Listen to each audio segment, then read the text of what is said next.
todos todavía. Es un gusto estar aquí y es un honor moderar este gran panel. Primero que nada, le queremos dar las gracias al Legal Tech Lab por esta invitación, a la Escuela de Gobierno del TEC y, por supuesto, a la doctora Eileen Matos. Tenemos un foro de primera el día de hoy, en el que nos vamos a enfocar un poco en seguimiento al keynote speech que escuchamos hace rato, de si se deben de regular las Big Tech o no, cómo regularlas, cuáles son las implicaciones de tener una regulación, qué pasa con el régimen de competencia. También un poco vamos a hablar de, en caso de que se deba regular, cuál debe ser el diseño institucional para regular a las Big Tech y la experiencia internacional en estos temas. También vamos a tocar temas interesantes de la regulación enfocada a OTTs o a OTTs, la necesidad de intervenir en este tipo de mercados que son no regulados, y la posible presión competitiva que pueden ejercer sobre mercados o sectores que sí están regulados. Y finalmente vamos a hablar un poco de la experiencia mexicana. Pero bueno, antes de empezar el panel, voy a presentar a nuestros panelistas de primera. Voy a empezar en el orden en el que vamos a hablar, pero los presento a todos juntos y ya nos arrancamos con las preguntas. Voy a empezar con el comisionado Alejandro Falla. Él es comisionado en la Comisión Federal de Competencia Económica desde 2017.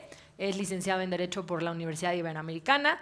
Tiene una Master Juris por la Universidad de Oxford y es maestro en Políticas Públicas Comparadas por la Facultad Latinoamericana de Ciencias Sociales. Cuenta con un diplomado en contratos mercantiles y negocios por la Universidad Iberoamericana y un certificado en Derecho Internacional Público y Privado por la Academia de Derecho Internacional de La Haya en los Países Bajos.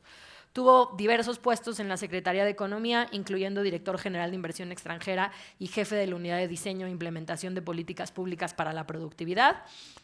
Y además fue consultor para la Conferencia de las Naciones Unidas para el Comercio y el Desarrollo. Previo a ser comisionado, dentro de la COFESE se desempeñó como jefe de la Unidad de Planeación, Vinculación y Asuntos Internacionales. Además, es profesor en la Universidad Iberoamericana, la Universidad Nacional Autónoma de México y el Centro de Investigación y Docencia Económica, y es columnista para la sección de negocios del periódico Reforma. Muchas gracias, comisionado. Bienvenido. También nos acompaña por aquí María Elena Estavillo. Ella es la directora general del Centro I, es doctora en Economía especializada en temas de competencia, regulación, ecosistemas digitales y género, con un especial interés en tecnologías exponenciales, los datos y las repercusiones que tienen en nuestra sociedad. Ella, además, dirige y es cofundadora de la consultora boutique AECUM y ha actuado como perita en diversos casos administrativos y judiciales. También es presidenta y cofundadora de Conectadas, que es una red de mujeres líderes en las tecnologías de la información, de las comunicaciones, dedicada a fomentar la participación de mujeres en la toma de decisiones de alto nivel en las comunicaciones electrónicas. Es licenciada en Economía por el TEC de Monterrey. Además, tiene estudios en la Universidad de París con una maestría en Economía Matemática y un doctorado en Economía. Cuenta con un certificado ejecutivo en Gestión y Liderazgo del MIT. Fue comisionada fundadora del Instituto Federal de Telecomunicaciones y previo a eso tuvo diversas responsabilidades como servidora pública en la Secretaría de Comunicaciones y Transportes, la Comisión Federal de Competencia, la Secretaría de Desarrollo Social y la Presidencia de la República. También es profesora en el Tecnológico de Monterrey y en el ITAM, en donde creó el Diplomado de Competencia Económica. Es considerada una de las 100 mujeres de la competencia del Global Competition Review en 2016 y de las mujeres más poderosas en México por Forbes. Así que aguas. También es socia del Foro Internacional de Mujeres IWF México. Bienvenida. Gracias. Es un gusto tenerla por aquí. También tenemos a Salvador Flores, quien él es licenciado en Estadística por la Universidad Autónoma de Chapingo y maestro en Economía por el Colegio de México. Cuenta con más de 10 años de experiencia en competencia económica, telecomunicaciones y radiodifusión y actualmente se desempeña como titular de la Unidad de Competencia Económica en el Instituto Federal de Telecomunicaciones. Ha participado en la elaboración de diversos artículos académicos publicados en revistas especializadas y obtuvo el Premio Bolsa Mexicana de Valores en 2010. Bienvenido, Salvador. Y por último, tenemos a Jorge Karl. quien es socio de la oficina de la Ciudad de México de Krill García Cuellar, Aiza y Enríquez, en donde se especializa en competencia económica, telecomunicaciones, medios y tecnología. Jorge obtuvo su título de licenciado en Derecho con mención honorífica en la Libre de Derecho de Monterrey. Tiene una maestría en Derecho en la Universidad de Anáhuac y una maestría en Derecho de las Tecnologías de la Información y Comunicación en el Centro de Investigación e Innovación en Tecnologías de la Información y Comunicación, Infotec. Además, cuenta con diversos diplomados en Economía y Competencia Económica de la Universidad Iberoamericana y un diplomado en Regulación Económica de la Comisión Federal de Mejora Regulatoria.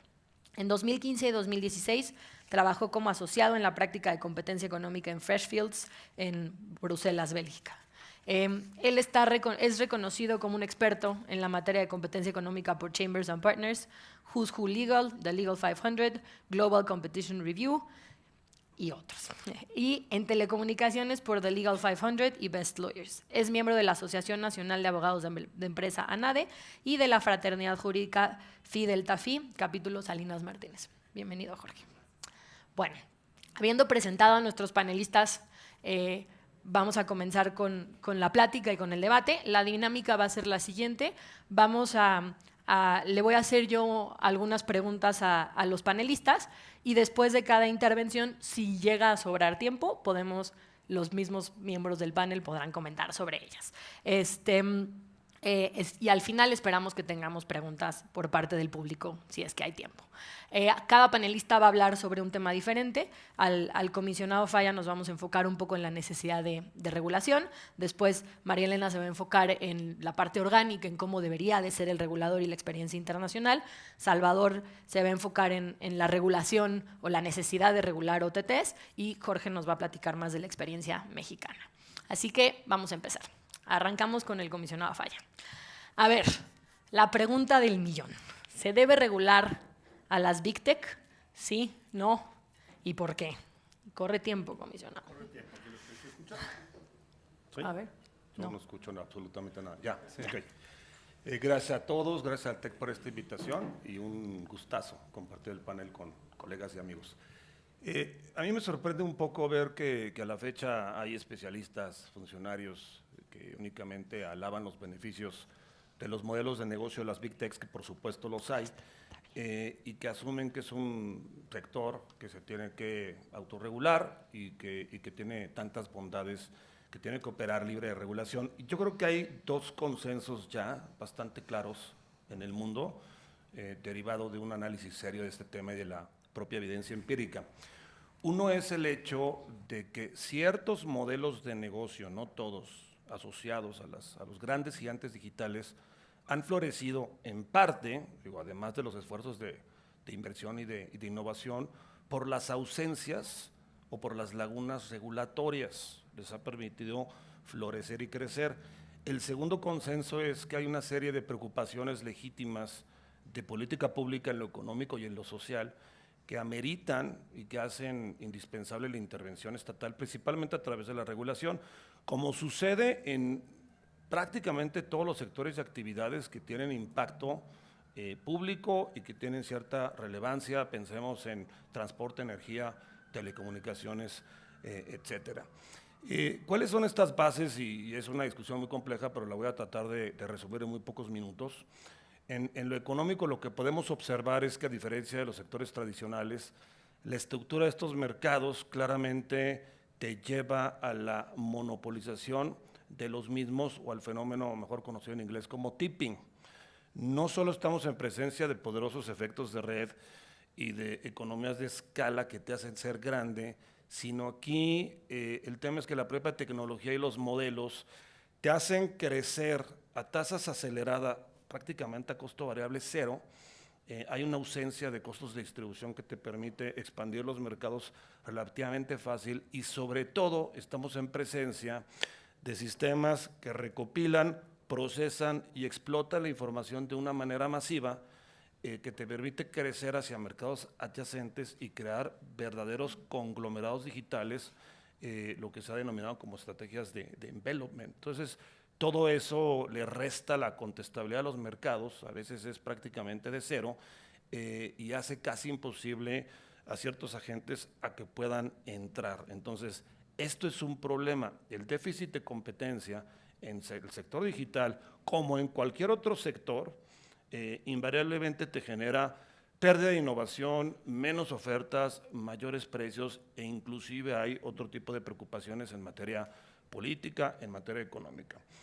En la parte social, pues habría que agregar que desde luego tenemos una situación en donde pocos jugadores concentran la distribución, por ejemplo, de contenido noticioso, en donde pueda haber límites a la libertad de expresión y en donde también los datos personales en posesión de estas empresas pues pueden generar problemas de privacidad que afectan a los ciudadanos y a las personas. Entonces, como en cualquier otro lado, frente a fallas de mercado, frente a problemas económicos en donde tienes que hacer un esfuerzo por replicar una situación más o menos competitiva, necesitas la intervención del Estado.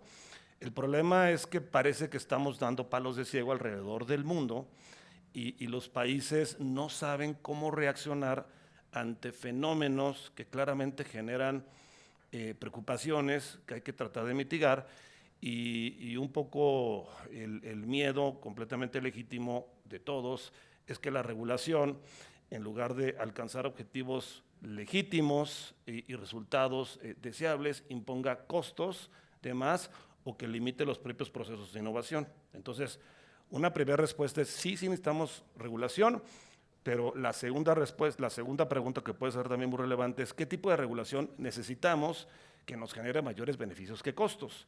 Y aquí entramos a discutir todo un repertorio de opciones regulatorias con las que algunas concuerdo, otras me parecen un poco preocupantes.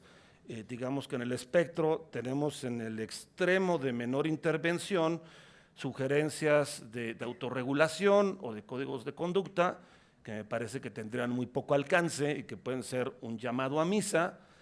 En el otro lado del espectro tenemos propuestas y por ejemplo tenemos al DOJ y al FTC en Estados Unidos que así lo están solicitando en los casos contra Facebook de desinversión o de separación estructural de ciertos conglomerados, lo que también puede ser muy complicado porque las separaciones estructurales que no están bien diseñadas te reducen necesariamente escala y pueden romper algunas eficiencias que están beneficiando a los consumidores. Entonces, yo me inclinaría más por respuestas regulatorias más inteligentes, como podrán ser el pooling y la interoperabilidad, que te permiten generar escala y hacer crecer los mercados en beneficio de los jugadores y también de los propios usuarios. El pooling consiste en que distintos participantes del mercado agregan información en un ambiente controlado y todos puedan tener acceso a la misma. La interoperabilidad implica trabajar con protocolos e interfaces que permitan que los distintos modelos, estoy pensando por ejemplo en redes sociales, puedan hablarse entre sí. Se han planteado otro tipo de soluciones como la compartición de información o la portabilidad de información por parte de los usuarios, que yo creo que son complicadas. La portabilidad puede beneficiar a un usuario en particular y en el contexto financiero pues ayuda mucho, pero el contexto digital lo que necesitas es que los nuevos entrantes tengan escala para poder competir de manera viable, esto no te sirve. Y el acceso a la información vista como una especie de insumo esencial es súper complicada para operar, porque necesitas no solo el consentimiento de los titulares de la información, sino que necesitas hacer protocolos para ver qué información y en qué condiciones la tienes que compartir, cuál es la contraprestación y demás. Entonces estamos más o menos ahí. Europa es el primero que reaccionó con el Digital Markets Act. Es un monstruo muy difícil de leer y muy difícil de entender y es la primera jurisdicción que da un paso importante en ese sentido. Va a entrar en vigor en 2 años, si bien lo tengo entendido, hay algunas obligaciones que están bien definidas.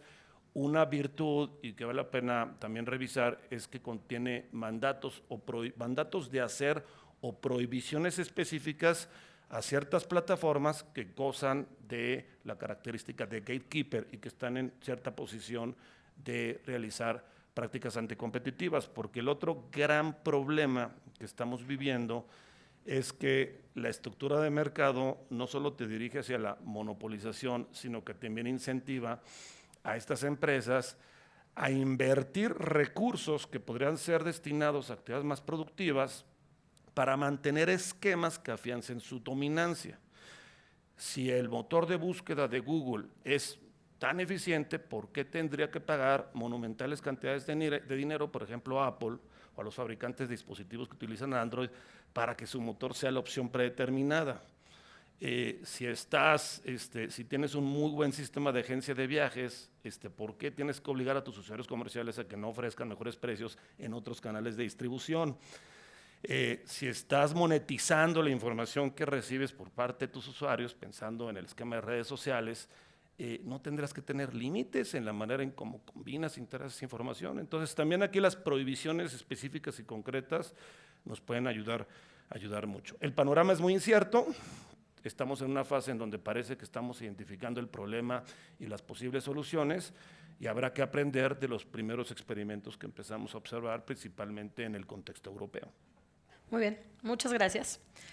Pues suena todo muy interesante y yo me iría a una pregunta de seguimiento a todo esto. ¿Qué pasa con el sistema de competencia frente a esta necesidad de regulación? Porque hasta ahora un poco la postura, si la he tenido clara, es sí hay una necesidad de regular, parecería. Hay diferentes tipos de regulación, pero sería deseable una regulación en temas de interoperabilidad, etcétera. Pero entonces, ¿qué hacemos con el sistema de competencia? ¿Está totalmente rebasado? Hay una crítica en ese sentido, pero yo creo que parte de una premisa falsa, ¿no? Es como decir, hay un aeropuerto que no está regulado y abusa de los aviones, se traslada el precio en perjuicio de los consumidores. Bueno, el problema es que no hay regulación de ese aeropuerto, ¿no? Es decir, la ausencia de la regulación y las consecuencias que eso genera no implica que el sistema de competencia haya dejado de funcionar. Implica que cada política tiene que hacer su labor. La regulación por una parte y el sistema de competencia, que está pensado para resolver problemas muy específicos, no para poner las reglas del juego.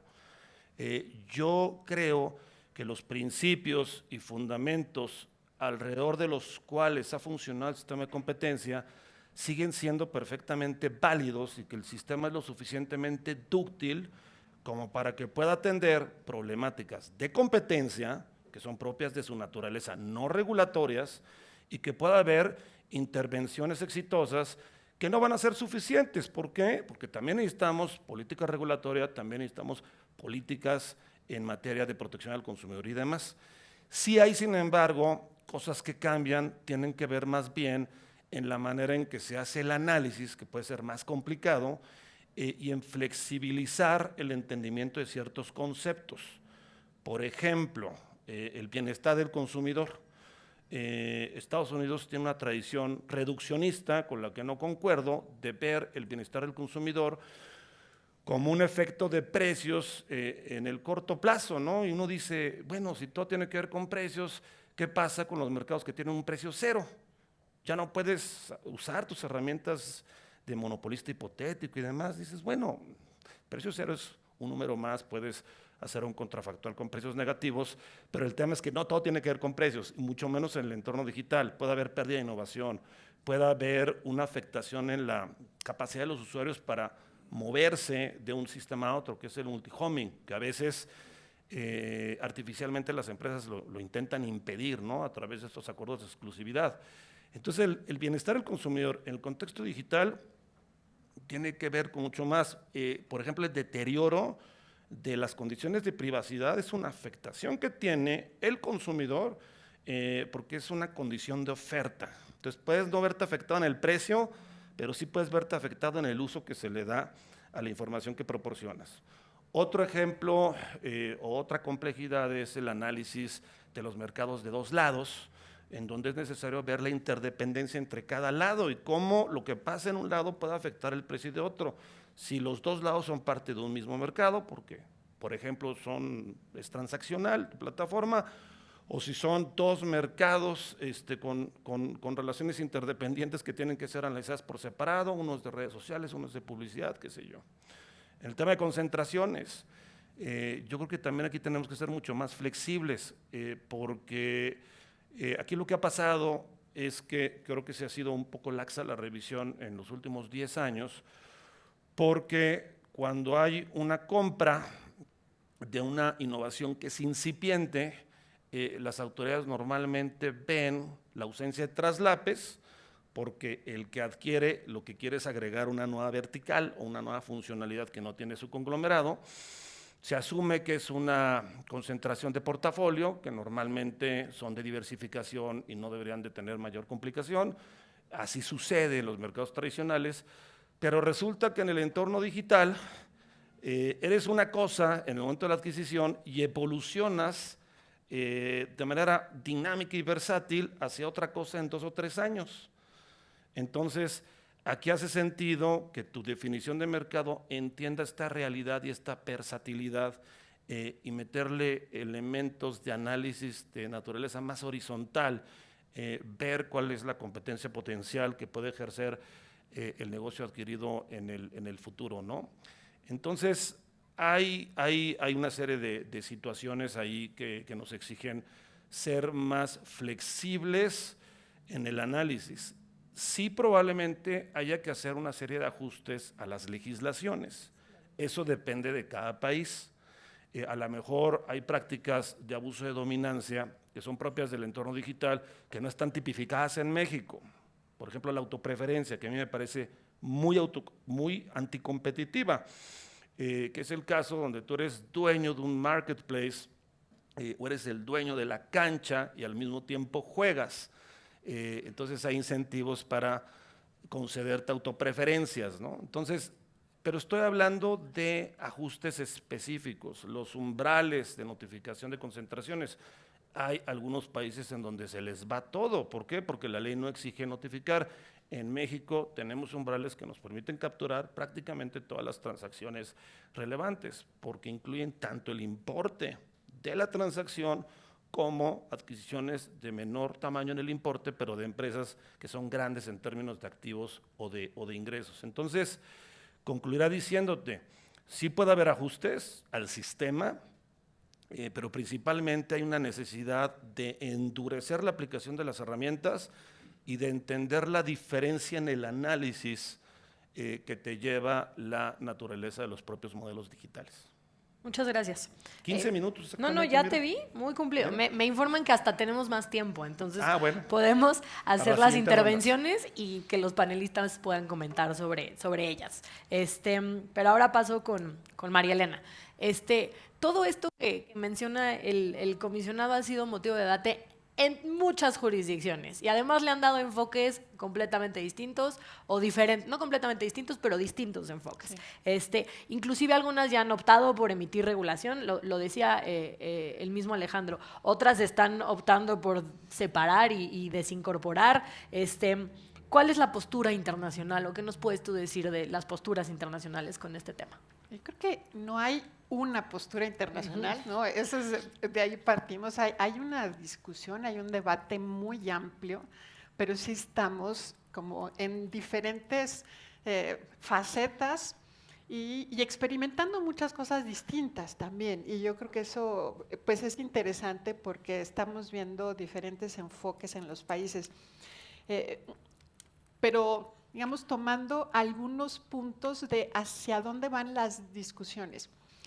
Y aquí voy a resaltar algunos. Uno es a colaboración. Creo que este punto es importantísimo. Y colaboración internacional, colaboración entre agencias de competencia y colaboración interinstitucional, no nada más entre agencias de competencia, sino considerando algunas otras autoridades que tienen que ver con la parte tecnológica, digital, sin duda, pero también con privacidad, protección de datos, con ciberseguridad, con libertad de expresión. Aquí se está ampliando, ¿no?, el abanico de efectos que están teniendo todos estos fenómenos de la competencia que ya no se están quedando solamente en precios, calidad, diversidad de productos y servicios, sino que la propia naturaleza de la economía digital, de las plataformas digitales, está generando todos estos efectos. Y yo creo que es una característica esencial porque sí está llevando a explorar nuevas formas de colaboración. Entonces, bueno, dejo apuntado aquí el tema de la colaboración. La otra es la de la regulación ex ante y ex post, ¿no? Están pues estos enfoques. Evidentemente en Europa pues es donde están llevando la delantera en toda la regulación ex ante. Yo creo que es un acercamiento muy interesante porque sí están tratando de capturar estos distintos efectos. No se están quedando solo en efectos en precios, efectos no sé, barreras de entrada a los mercados, sino que están también viendo temas de privacidad, de protección del consumidor también, de desinformación, que eso es otro de los fenómenos. Y ahí pues tenemos evidentemente, ¿no?, la Digital Markets Act, que está enfocada en estos gatekeepers, que pues es otra manera de ponerle etiquetas a los agentes con poder sustancial, ¿no? Es otra manera de decir, bueno, tienen el control de la entrada a los mercados, pues porque tienen posiciones ahí de dominio. Pero también está la Digital Services Act, ¿no?, que tiene, aquí están enfocados en contenidos ilegales, es más como de protección de los usuarios, es protección del consumidor, pero con todos estos efectos tan amplios, pues ahí se habla también de desinformación, ¿no?, de transparencia, bueno, publicidad. Esto es como, digamos, como lo hemos entendido más tradicionalmente, de protección al consumidor. Y también la regulación general de protección de datos, creo que esta es importantísima. Y lo traigo a colación con los temas de competencia, porque yo creo que ya no los podemos separar, ¿no? Los temas de privacidad y competencia en la economía digital van juntos. Y también es otra área de debate, ¿no? Cómo los abordamos. Una tendencia es ver la privacidad como una de las cualidades, ¿no?, de los servicios que se están vendiendo, y pues entonces una oferta con un muy bajo nivel de protección de datos, entonces es una oferta de muy mala calidad. O inclusive se puede ver como un abuso frente al consumidor, de obligarle a consumir un servicio en el que no tiene otra opción más que dar acceso a sus datos. Y ahí la relación con los temas de competencia, yo creo que ya no lo vamos a poder separar. Ahora, este es uno de los ámbitos donde está habiendo más coincidencia en cuanto a considerarlo como uno de los aspectos de competencia. Hay otros en donde todavía la discusión no va tan encaminada para allá, pero seguramente en algún momento vamos a tener este mismo tipo de consideraciones, como en el de la seguridad.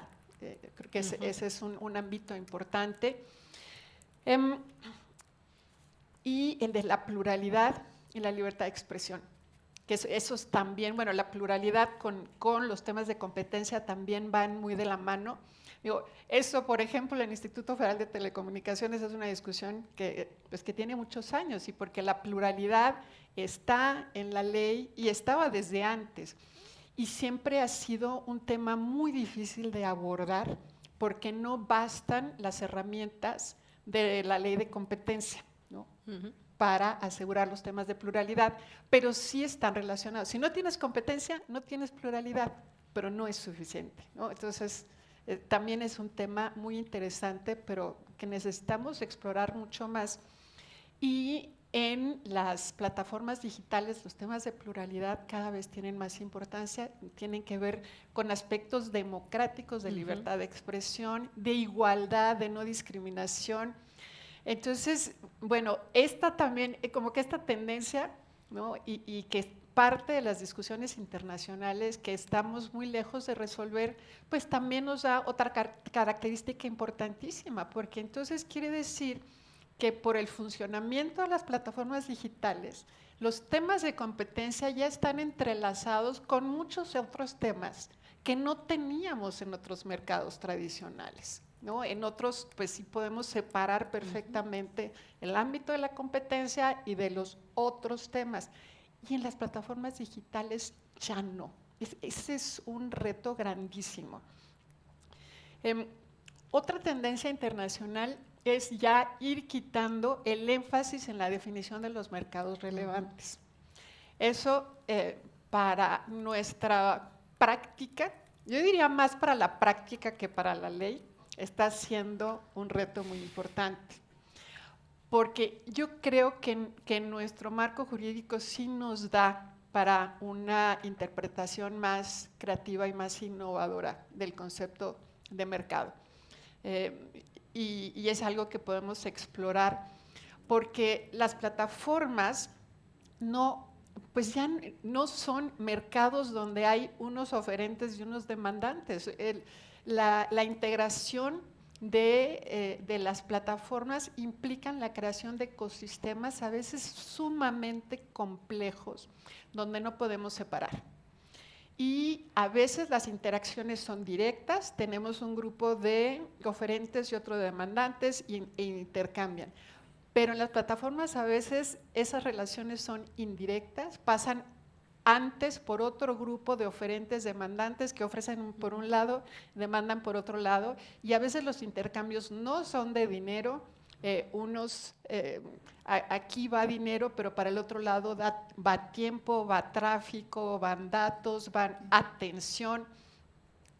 Entonces, no podemos separar en pedacitos y decir, este es el mercado 1, este es el mercado 2, porque no están separados, porque no pueden existir uno sin el otro. Y eso también es muy importante desde el punto de vista de la competencia, porque si tenemos un problema que resolver, tenemos que entender todo el modelo de negocios, cómo están interactuando todas las partes, porque podemos arreglar algo de un lado y descomponerlo del otro, ¿no? En ese otro pedazo del ecosistema que no estamos viendo.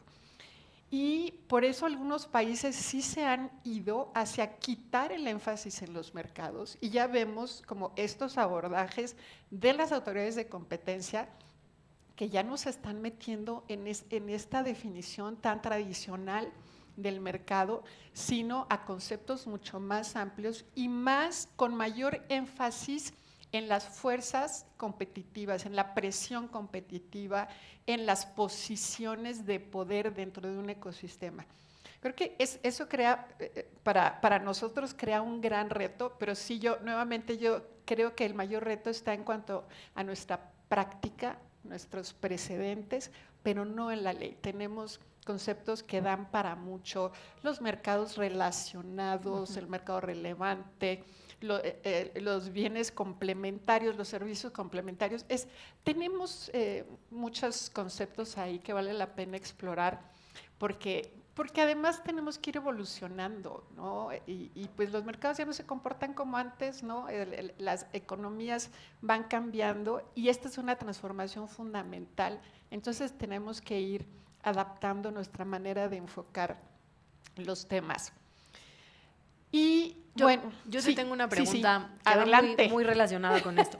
No, va perfecto con esto.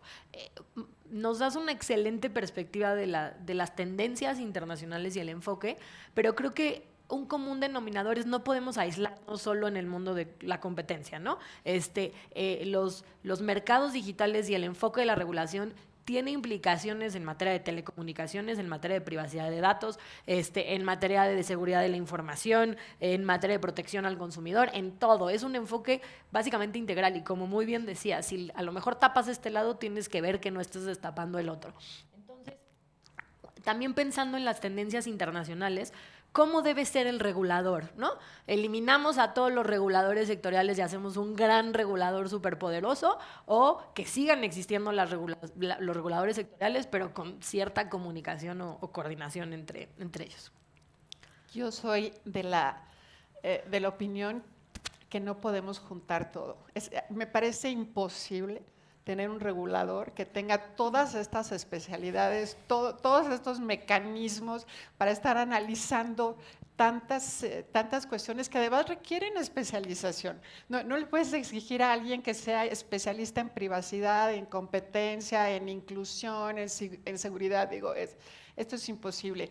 Creo que tenemos que apostarle a crear mecanismos de colaboración entre las autoridades y aprovechar la especialización de cada una, pero con interacción para también entender los problemas que están enfocando las otras autoridades y poder sumar esfuerzos y actuar en el mismo sentido, porque si las autoridades están confrontadas, pues todos salimos perdiendo, ¿no?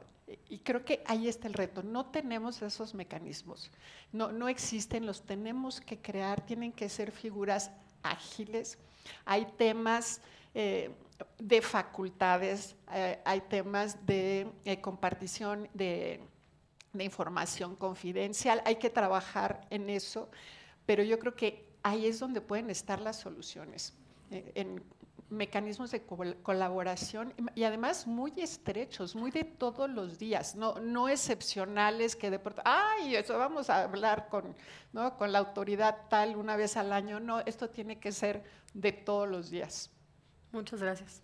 Muy, muy interesante. Voy a pasar ahora con Salvador y un poco del enfoque que traíamos grande de se debe regular a las Big Techs o no. Vamos a un poco a centrar la discusión en la regulación de OTTs en específico.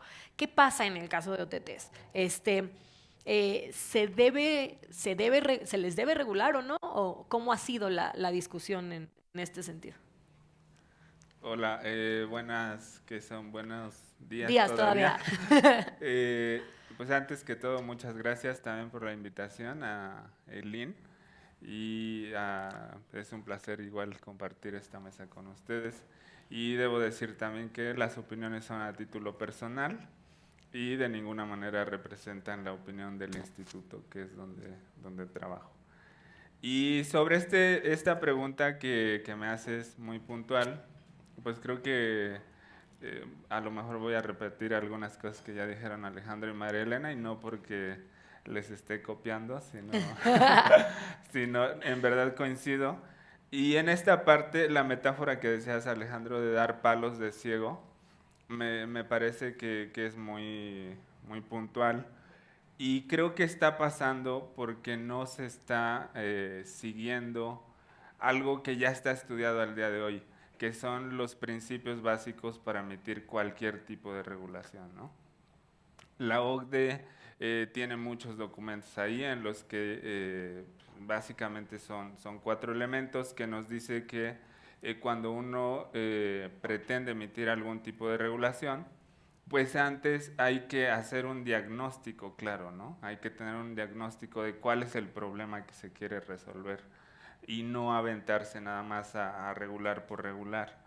Plantear bien los objetivos que se persiguen o que se pretenden alcanzar con esa regulación para en su momento hacer también una evaluación de impacto, balancear los beneficios que se pueden obtener con esa regulación frente a los costos que implica su implementación, tanto para los sujetos obligados como para la autoridad que tiene que verificar el cumplimiento de esas obligaciones, ¿no?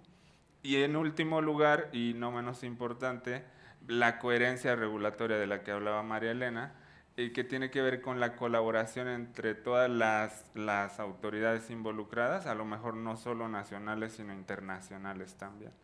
Entonces, creo que antes de hablar de regulación en general, se puede, como dicen los abogados, desdoblar la discusión y aterrizarla en primer lugar, pues a identificar qué es lo que se busca solucionar, si es que hay algún problema, cómo solucionarlo, y en su caso también pues identificar qué derecho se quiere proteger con esa regulación. Como ya decían, puede haber distintos derechos, distintos problemas relacionados con competencia económica, con contenidos para niños, con libertad de expresión, cuestiones incluso fiscales, y la regulación pues va a ser muy distinta dependiendo del tema o del objetivo que se pretenda conseguir o del problema que se quiera resolver. Entonces, eso de manera muy general, como decía, lo comparto con quienes ya opinaron, Alejandro y María Elena, y en el caso particular de las OTT, que entiendo te refieres a las OTT de contenido De audiovisual, contenidos. ¿no? Porque digo, hay otros servicios OTT, la característica es que se proveen sobre Internet, pero puede haber otros servicios OTT, ¿no? De audio, de, de transporte, de redes sociales, etcétera, pero enfocándonos en los de contenido audiovisual, pues sí, creo que existen preocupaciones válidas, preocupaciones legítimas respecto y puntualmente en materia de competencia económica. El año pasado en el instituto publicamos un estudio, justamente se llama de diagnóstico sobre la prestación de servicios OTT de contenido audiovisual y de audio, y al revisar la práctica internacional, pues en efecto hay preocupaciones válidas, algunas a nivel teórico, otras ya a nivel práctico, que han identificado algunas autoridades o que ya se han enfrentado a casos muy particulares, y pues que tienen que ver con el bloqueo de acceso a usuarios, con el bloqueo de acceso a contenidos, con el uso indebido de información sensible de los usuarios que proporcionan sus datos, y prácticas comerciales pues muy marcadas que tienen que ver con exclusividades, con empaquetamiento de servicios, integraciones verticales que pueden dar lugar a apalancamiento de poder de mercado de un eslabón a otro en la cadena de valor. Y esas preocupaciones pues son totalmente válidas, creo que a nadie le sorprendería decir que esas preocupaciones están ahí. Sin embargo, creo que por sí mismas pues no son suficientes para decir que que se requiere algún tipo de regulación. La regulación tendría que derivar de un diagnóstico mucho más puntual. Lo que sí indican estas preocupaciones, y que es también totalmente válido, pues es que debemos, como autoridades de competencia, debemos mantenernos vigilando cómo evolucionan esos servicios, si surgen nuevos modelos de negocio, si se va dando alguna posición de dominio y el ejercicio de ese poder, etcétera.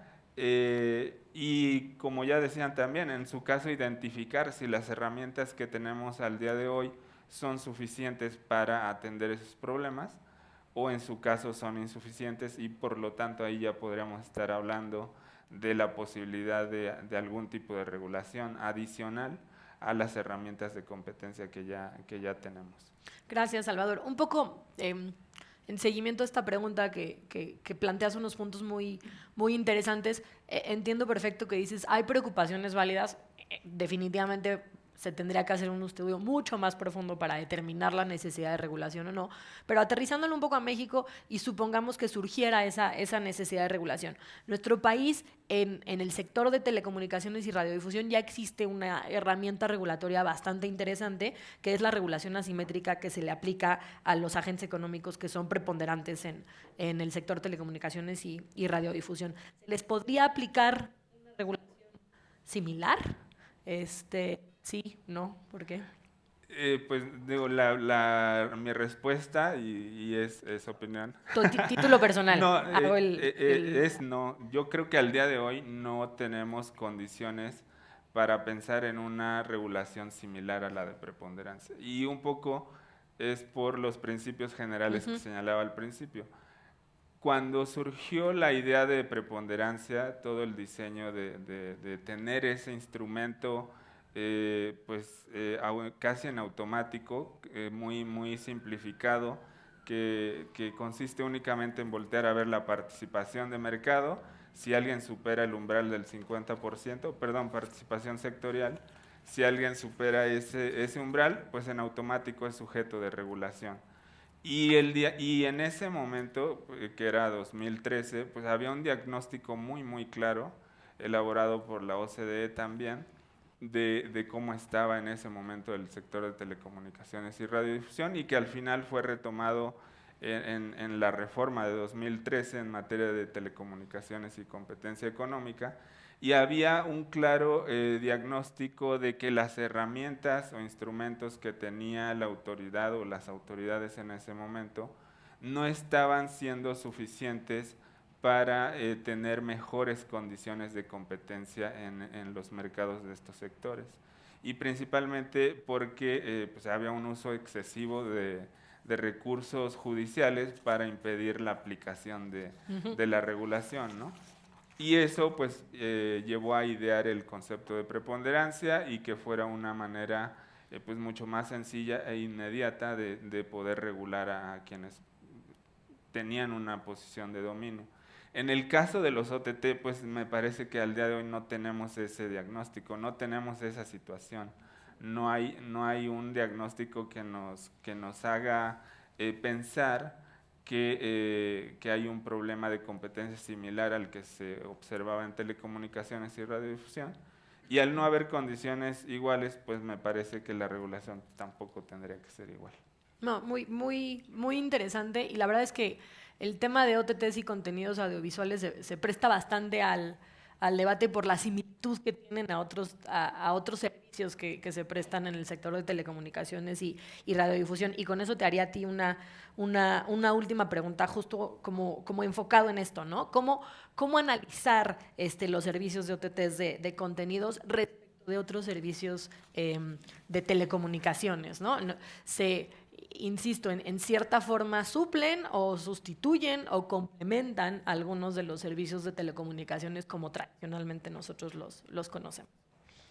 Sí, pues decía, coincido con algunas de los comentarios que ya decían, porque creo que hay como una percepción de que estos servicios son en extremo novedosos o que no los conocemos o que las autoridades de competencia no tienen herramientas o el suficiente conocimiento para enfrentar los retos que implica su análisis en materia de competencia. Sin embargo, pues ya se decía, los economics que hay detrás de la prestación de estos servicios, pues son los que están detrás de toda industria de red, que son los efectos de externalidad de red, economías de escala y alcance, costos hundidos, integraciones verticales. Todo eso me parece que ya ha sido estudiado incluso por décadas por las autoridades. Nosotros en el instituto, los servicios de telecomunicaciones tienen esas características. Me parece que en COFESE el análisis de industrias de red como de transporte o alguna otra, pues también tienen esas características. Entonces, ante la pregunta si deben de ser analizados de manera distinta o respecto a los servicios tradicionales de telecomunicaciones, pues yo diría que no. O sea, el análisis, el enfoque general tendría que ser el mismo. Lo que sí hay que destacar es que estamos ante servicios altamente diferenciados. Son servicios que, como ya decías, pueden parecer muy similares unos frente a otros. Sin embargo, pues hay una diferenciación entre ellos y eso puede complicar la definición del mercado relevante. Ahí es donde ya no puede uno enfrentarse a complicaciones. Y eso pues nos lleva a adaptar las herramientas que tenemos, como las pruebas de monopolista hipotético. A lo mejor ya no funcionan o hay que adaptarlas en lugar de precios a calidad o alguna otra adaptación, pero creo que son adaptaciones. No necesitamos de herramientas adicionales, en mi opinión. El enfoque general de análisis de los servicios OTT me parece que no es tan distinto del enfoque que al día de hoy aplicamos a servicios tradicionales. Muchas gracias. Creo que muy interesante y muy en línea con lo que decía María Elena, ¿no? De no es necesario borrar la ley y cambiarla. Los elementos de la ley dan, simplemente hay que cambiar la forma de analizar o ampliar un poco algunos conceptos. Y por último, yo voltearía con Jorge y un poco te pediría, desde tu perspectiva como un abogado experto, externo en la materia, ¿cuál ha sido la experiencia mexicana en estos temas? Y todo ello considerando lo que ya han dicho todos nuestros panelistas, ¿no? Los temas Big Tech tienen implicaciones en distintos sectores, están sumamente interconectados y además en temas de competencia en México tenemos un arreglo bastante particular institucionalmente. Entonces, ¿cuál ha sido la experiencia mexicana en estos temas? Gracias, Andrea, y gracias al TEC también por la invitación. Creo que de todo lo que han comentado estoy completamente de acuerdo. Y hay una cosa que particularmente es evidente, ¿no? en lo que ha pasado en los últimos años en México, y es justo esta evolución de hablar de mercados relevantes y limitarnos al análisis de mercados relevantes y hablar de presiones competitivas y olvidarnos un poco o salirnos un poco de esta, pues de esta caja artificial, al final, que nos limitaba muchísimo en el análisis tanto a los particulares como a las autoridades. Y con el diseño institucional, a partir de 2013, cuando se crean tanto la COFESE como el IFT como órganos autónomos, se establece también un mecanismo, que digo, no voy a entrar a mucho detalle tampoco en los precedentes, pero se establece un mecanismo para ver cuál de las dos autoridades tiene competencia para resolver o para analizar un determinado asunto. Se establece que el IFT tiene competencia en todo lo que es el sector de telecomunicaciones y radiodifusión, ya no hablamos de mercados, y COFESE en todos los demás sectores. Esa simple disposición jurídica rompe el paradigma de hablar de mercados relevantes constantemente, ¿no? Y lo hemos visto también en los últimos precedentes, en el de Uber Corner Shop, en el de AT&T Discovery particularmente, donde el tribunal al analizar el caso se apartó un poco de la definición estricta de una definición de mercado y habló más bien de dónde están ejerciendo una presión competitiva o dónde puede haber efectos competitivos, en qué otros aspectos de la economía de productos y servicios en el mercado, ¿no? Y eso creo que marca un poco la línea que estamos siguiendo en el país, ¿no? En este tipo de análisis, que es un poco distinto a lo que está ocurriendo en otras jurisdicciones. Cuando Salvador hablaba del tema de la preponderancia, por ejemplo, pues ya de ahí estás hablando de un sector, ya no estás hablando de mercados. Entonces, ¿por qué vamos a hablar acerca de un agente económico preponderante en el sector de telecomunicaciones que incluye desde telefonía móvil hasta televisión restringida, por ejemplo? Son servicios completamente diferentes, pero, al menos en la visión del constituyente, guardan alguna especie de relación, están vinculados de una u otra manera, ¿no? Entonces vamos a olvidarnos un poquito de las definiciones de mercado relevante y hablemos de sectores. ¿Qué tanto ha funcionado o no ha funcionado? Yo creo que todos vemos el efecto en el mercado, lo vemos que hay una disminución en precios reales, ¿no? En varios servicios de telecomunicaciones, eso es claro. ¿Qué tanto se debe a la figura de la preponderancia y la regulación asimétrica que viene prevista en la ley? ¿Qué tanto se debe a que se han cambiado algunas cuestiones estructurales también de los mercados que antes impedían a otros agentes económicos entrar y competir? Simplemente limita la inversión extranjera, por ejemplo. Y esas son particularidades de cada jurisdicción, ¿no? Y un poco lo que decía también el comisionado Falla, no podemos simplemente importar conceptos, ¿no? De otras jurisdicciones. También Marilena lo comentaba, a ver, hay cosas que sí tenemos que aterrizar. ¿Por qué? Porque hay cuestiones fuera de los mercados específicos que quieres analizar que van a tener una incidencia y van a afectar en la dinámica competitiva. Cuando empezamos a hablar de OTTs y de plataformas digitales y de e-commerce, no es lo mismo la realidad mexicana que la realidad en Estados Unidos. Y puedes verlo desde el servicio de taxis, por ejemplo. Entonces es una dinámica muy distinta. El uso del efectivo, el uso de las tarjetas de crédito. Otro ejemplo, el servicio de mensajería y paquetería.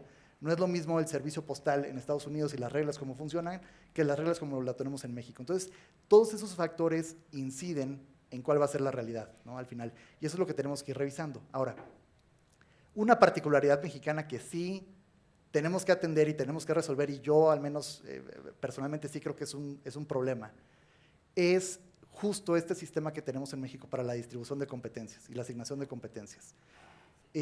Cuando el IFT y la COFESE consideran que tienen competencia sobre un mercado que está, sobre un asunto que está viendo la otra autoridad, pues hay un mecanismo previsto en la ley donde la autoridad que considera que tiene competencia le informa a la otra, pide la competencia, si el otro está de acuerdo, se remite el expediente.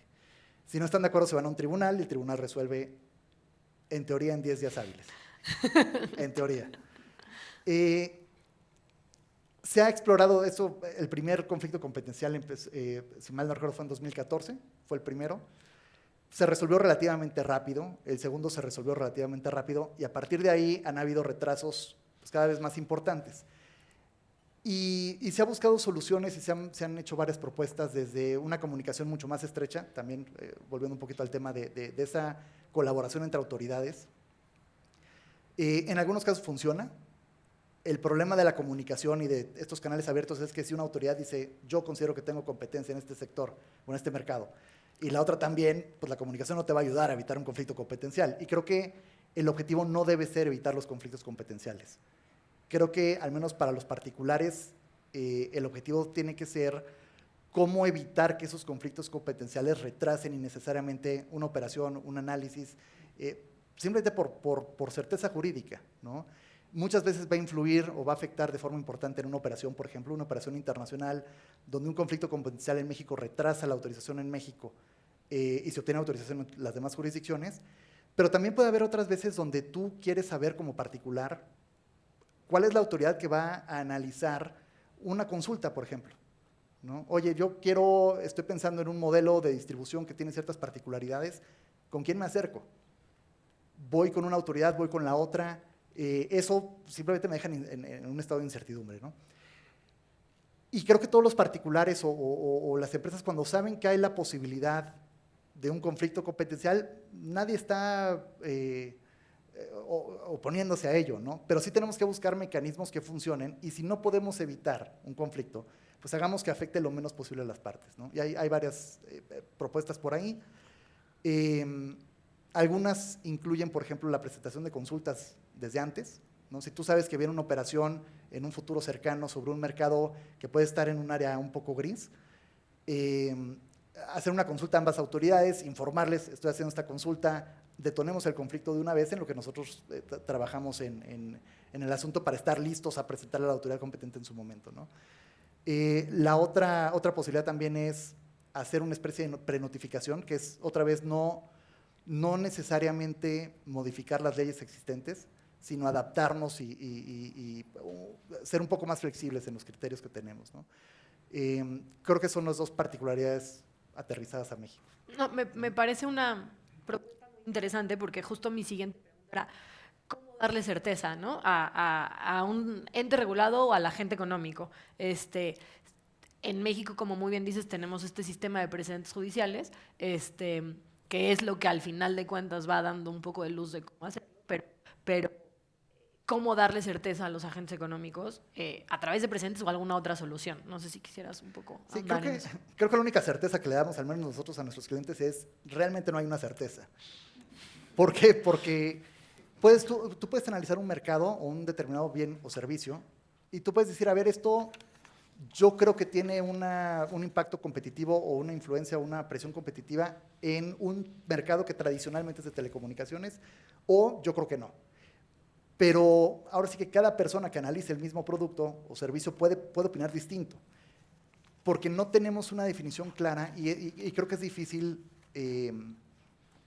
hacerlo ex ante. Es muy complicado pintar una línea clara. ¿Por qué? Porque además los mercados son dinámicos y particularmente los mercados digitales son más dinámicos. Hace 5 años probablemente nadie hubiera pensado que las OTTs podían ejercer una presión competitiva real frente a la televisión restringida.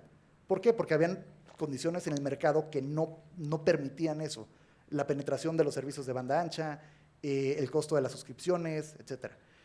Hoy el tribunal, al analizar el último conflicto competencial, lo que dijo es, a ver, sí, ya hoy es una situación muy distinta a la que vivíamos hace 5 años y sí hay cierta presión. No quiere decir que sea en el mismo mercado, pero sí hay una presión competitiva porque al final están compitiendo por los eyeballs, como dicen en Estados Unidos, ¿no? O sea, que la mirada del consumidor o está en una OTT o está en un canal de televisión, no puedes estar en los dos lugares al mismo tiempo.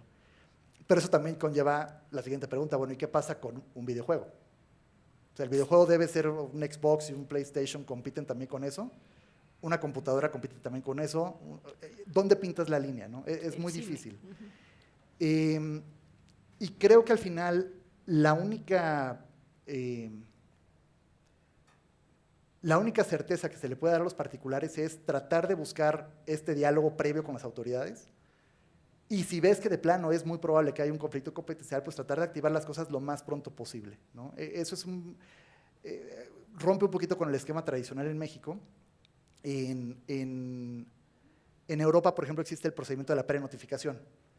No necesariamente será la solución para nosotros, pero un procedimiento similar en el que tú empiezas a comentar las cosas y presentas formalmente un escrito de notificación sin toda la información detallada, sin toda la documentación, sin todo lo que normalmente te tarda mucho tiempo en recabar, puedes detonar un conflicto competencial y por lo menos ahorrar un par de meses pensando que el asunto no se resuelve en los 10 días hábiles, ¿no? Que últimamente no ha pasado.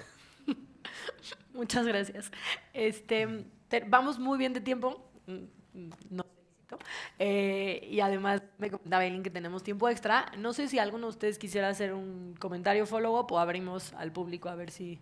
Yo quiero hacer un comentario sobre algo que comentó María Elena, que me parece muy relevante. Hablabas de la definición de mercado y definitivamente, digo, no podemos prescindir de ese paso analítico porque siempre tenemos que identificar respecto de qué estamos analizando una dominancia, respecto de qué puede haber un abuso, pero definitivamente hay que pensar fuera de la caja y algo de lo que se habla en el tema, en el contexto digital, es que la decisión de mercado puede inferirse a partir de una observación empírica del conjunto de mercados en donde estás ejerciendo una dominancia, no al revés.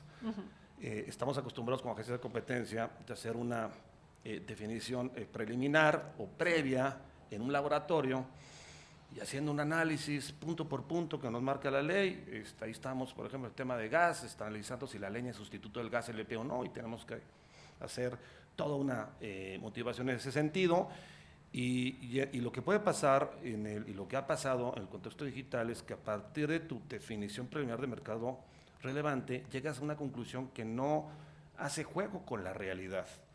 Entonces yo creo que nada impide que puedas hacerlo al revés o que puedas utilizarle como un mecanismo de validación ex post. Entonces lo importante es ver que tu definición de mercado se ajuste a la realidad y una manera de hacer eso y de no dejar de incluir mercados que están intrínsecamente relacionados en un ecosistema digital es ver dónde la plataforma está ejerciendo la dominancia y seguramente no va a ser en un mercadito que es parte de su ecosistema. Otro punto muy relevante que cobra también relevancia en el mundo digital es de la calificación de poder sustancial. En los mercados tradicionales estamos muy acostumbrados a sacar una fotografía del mercado a través de las cuotas. Sí. Y después hacemos un análisis de contestabilidad con base en las barreras de entrada. Cuando tienes cuotas altas y tienes barreras a la entrada, asumes que hay poder sustancial. Cuando no hay barreras a la entrada, asumes que puede haber entrada en el futuro que limita la habilidad del incumbente de subir precios. En el mundo digital, los ciclos de innovación son muy importantes. Puedes tener una cuota alta en un momento y perderla relativamente pronto. Y también el rol que juega la información es muy importante. Puedes tener una cuota baja, pero acumulas tal cantidad de información que en realidad tienes un poder de mercado que no es tan visible como los mercados tradicionales. Entonces, son dos casos en donde creo que el análisis tiene que cambiar. La definición de mercado y el poder sustancial. Insisto, el sistema de competencia sigue siendo válido, sus principios, sus objetivos, sus fundamentos. Es nada más la manera de conducir los análisis y yo creo que ahí tenemos que hacer un tremendo esfuerzo, lo estamos haciendo en la COFESE desde hace varios años, de entender las fibras de distintos ecosistemas y modelos de negocio para tratar de que el análisis y las intervenciones en realidad, como tú decías, pues identifiquen un problema y lo corrijan, porque al final de eso, para eso estamos las autoridades. Muy interesante. No sé si, María Elena. Sí, es un ejemplo de pensar fuera de la caja. Por ejemplo, cambiar el orden de los factores y me parece una propuesta muy sencilla y muy buena, ¿no? Para tratar, sí, ¿no? Es eso, o sea, innovar en el enfoque. Ahora, tenemos este tema de los conflictos competenciales nos está haciendo un ruido tremendo porque nos obliga a irnos a una visión muy tradicional y además por los tiempos. Cuando interviene el Poder Judicial en un momento en que las autoridades especializadas no han tomado ninguna decisión, no han hecho el análisis, no han dicho, pues, por aquí está el mercado, por aquí está el poder sustancial, y entonces esas decisiones implícitamente las está tomando el Poder Judicial. Y yo creo que ahí tenemos un problema tremendo, porque para eso están las autoridades especializadas. Entonces, cuando ya se jala el gatillo de vamos con el Poder Judicial, se perdió una oportunidad tremenda de colaboración, de un análisis conjunto, y entonces sí, o sea, pero ya una vez que se analiza, entonces sí poder decir con mayor claridad, oye, esto te toca a ti y esto me toca a mí. Porque claro, si se va a imponer una condición, alguna multa, alguna autorización, entonces sí hay que tener mucha claridad de qué autoridad tiene las facultades. Ahí sí se puede, pero ya es más fácil cuando ya se hizo todo el análisis y a ver, o sea, yo le voy a poner, hay que obligar a que no estén, no sé, haciendo este empaquetamiento, ¿no?, de servicios. Pues, ¿cuáles servicios son? Ah, pues son estos. Ah, esto cae en esta. Porque ya tenemos un servicio. O sea, ya es más fácil decir cae en esta cancha, cae en la otra cancha. Pero para eso habría que caminar todo el proceso colaborando, analizando. Cuando se va al Poder Judicial y que apenas, o sea, todavía no arranca el análisis, entonces todo esto se va a tratar de convencer entonces a los jueces, ¿no?, con argumentos apresurados, que todavía no se ha hecho una investigación, todavía no se tienen datos, todavía no se ha hecho el análisis, y entonces sí, pues ya como que ir de ahí para atrás, creo que eso no nos está ayudando nada a abordar estos temas. Ahora, ese es el mecanismo que está en la ley, ¿no? Eso ni hablar, está ahí y en ese momento creo que es un mal mecanismo, pero aunque está en la ley, no es obligación agotarlo en todos los casos, ¿no? O sea, yo creo que, o sea, puede haber un mecanismo más favorable que llame a la colaboración de las autoridades y tratar de no, o sea, sino en casos extremos, ¿no?, pero no agotar antes todo lo que se pueda colaborativamente.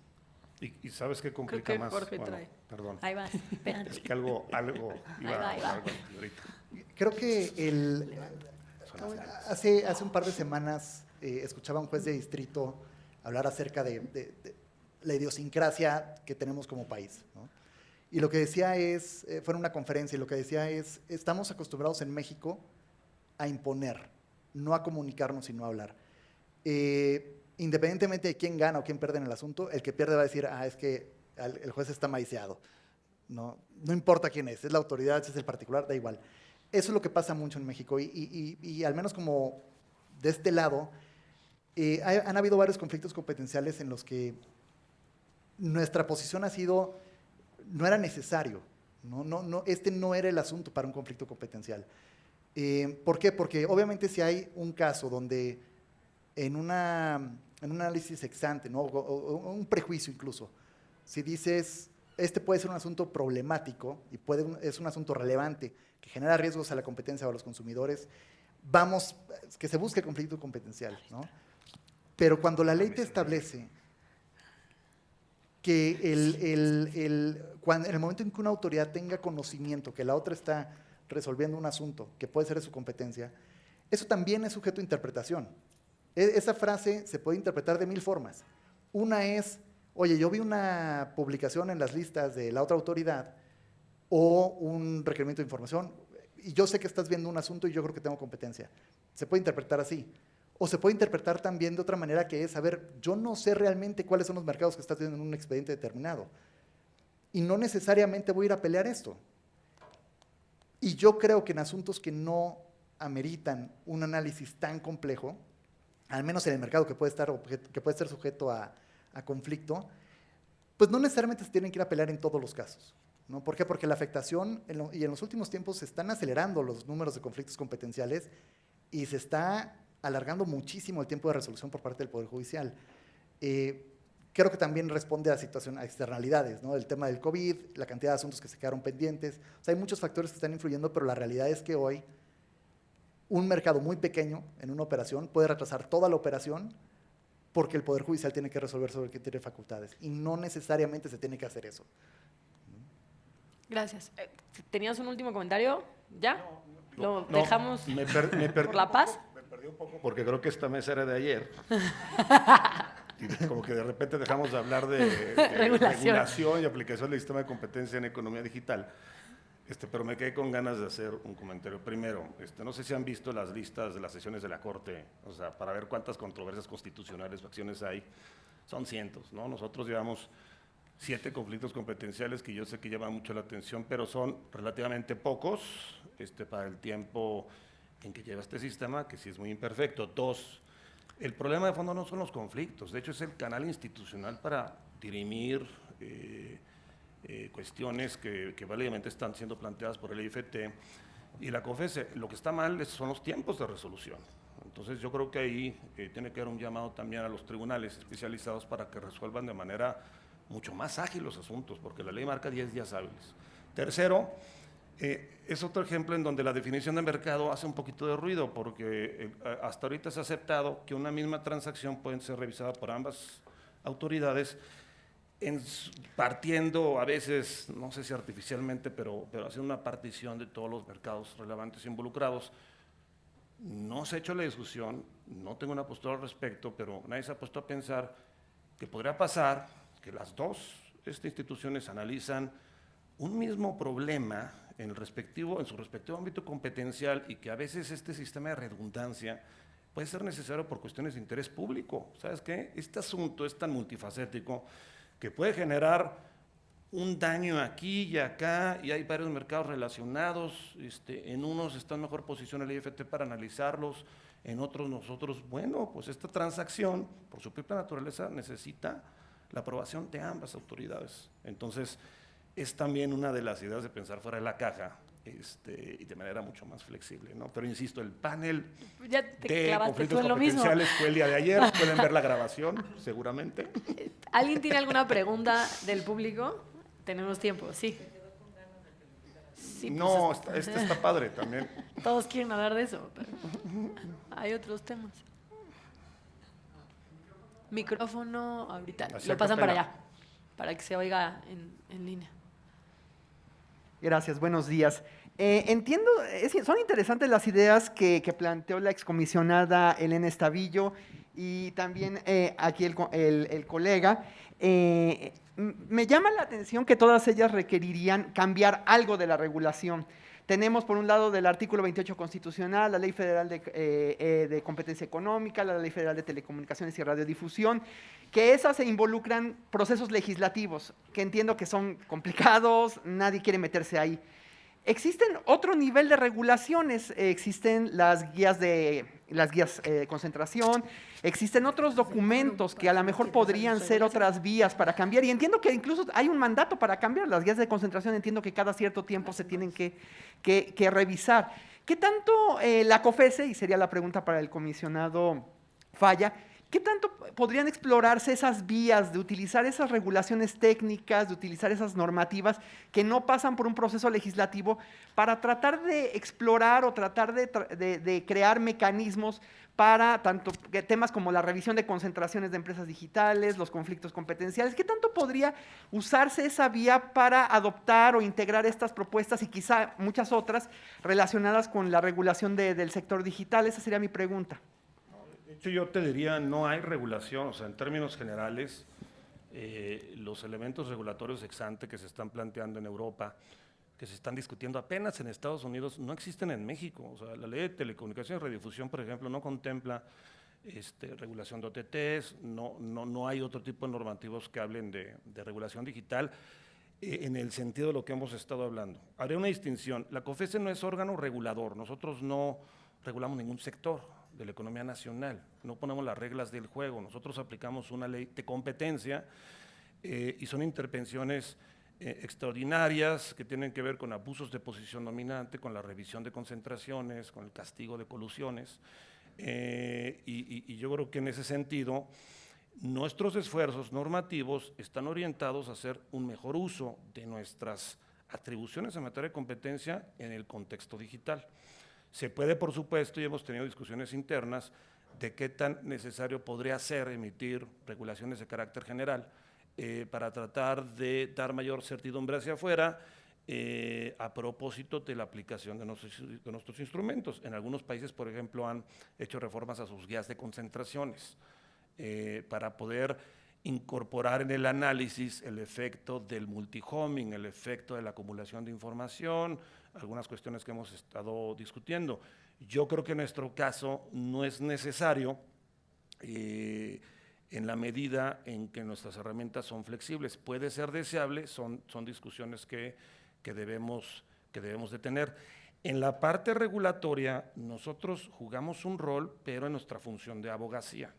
Corresponde a otras autoridades, a las autoridades de transporte, a las autoridades que definen la política comercial, a las autoridades de telecomunicaciones, aplicar reglas del juego que generen contestabilidad en los mercados, que atiendan problemáticas sociales, externalidades, asimetrías, etcétera, pero en lo que a nosotros nos toca, siempre alzamos la voz y sugerimos principios, ideas, fórmulas en la parte de competencia. A nosotros nos interesa mucho que la regulación sea siempre procompetitiva y que no suceda lo que sucede mucho en este país, que con el afán de cubrir algún objetivo legítimo sacrificas innecesariamente el elemento de competencia.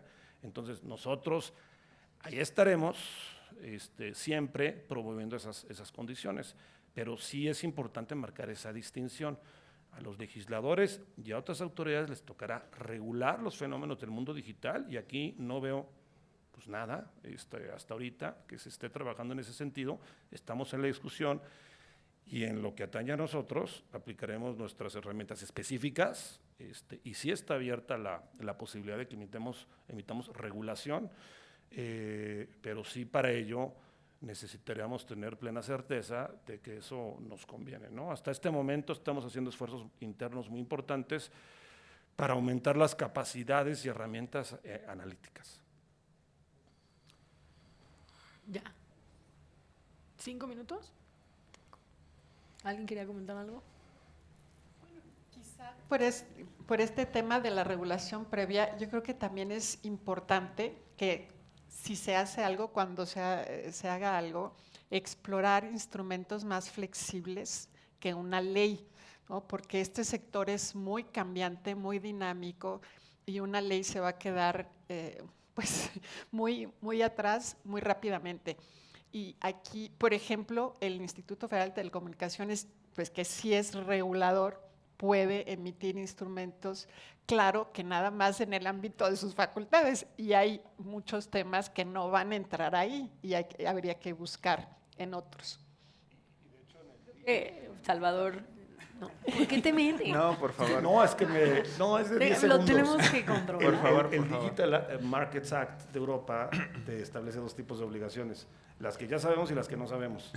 Entonces te dice, por ejemplo, no se vale acumular información e integrarla, ¿no? O sea, si eres red social, utilizas para monetizar, para tu publicidad, la que alimenta la plataforma y agarras de otros lados. No se vale tácticas de autopreferencia, pero hay otras que la Comisión Europea irá emitiendo con el tiempo conforme vaya viendo necesario. Es parte de la flexibilidad. Ahora sí, dejemos a Salvador hablar. No, solo quería agregar, sobre la pregunta que hizo el colega, que si bien tenemos esos instrumentos de lo que se conoce como soft law, las guías no sé, similares, en todo caso no pueden exceder lo que dice la ley. O sea, no podríamos regular en una guía que alguien que tenga más de 50% ya en automático tiene poder sustancial o una cuestión similar. O sea, las guías son para aterrizar conceptos que están en la ley, pero de ninguna manera podrían crear regulación que exceda lo que establece la ley. Solo eso. Y nada más para complementar un poquito, el regular ex ante también tiene muchos riesgos. Y, por ejemplo, en algún momento, Salvador, comentabas el tema de la suspensión, ¿no?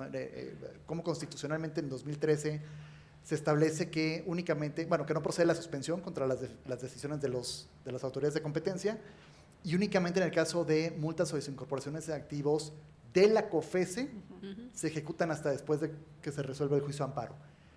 Eso tiene un sentido y se hizo con una razón, como decía el comisionado. Quieres arreglar una cosa, pero tiene un efecto también por otro lado. Y en este caso, ¿qué pasa con las multas o desincorporaciones de activos que imponga, en su caso, el IFT? Pues las partes tienen que cumplir.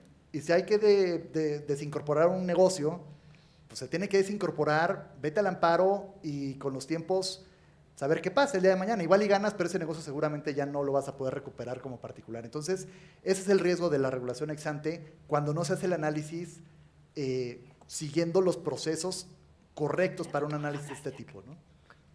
Muy bien, pues creo que con eso concluimos. Muchas gracias a nuestros panelistas. ¿Había pregunta ya? Si Eileen me da permiso. Ya siempre no, por aquí. ¿No? Fue ella. Yo ya estaba. Es cierto. Muchas gracias a todos y creo que fue un excelente panel, Gracias. así que gracias a todos. Gracias. Muchas gracias. Gracias.